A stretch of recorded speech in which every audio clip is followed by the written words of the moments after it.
সেনাবাহিনীকে জনগণের মুখোমুখি করার চেষ্টা হচ্ছে বলে অভিযোগ করেছেন বিএনপির ভারপ্রাপ্ত চেয়ারম্যান তারেক রহমান।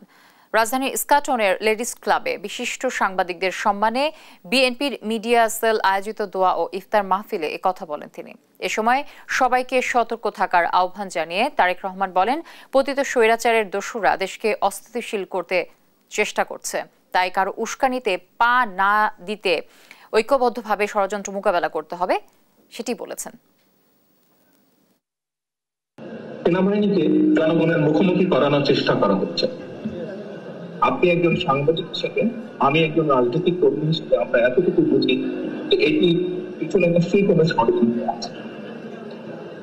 আমরা সকলে মিলে, দেশপ্রেমিক থেকে মানুষ, আমরা সকলে মিলে যদি সচেতন থাকি, সচেষ্ট থাকি, অবশ্যই আমরা এই ষড়যন্ত্র মোকাবেলা করতে সক্ষম হব।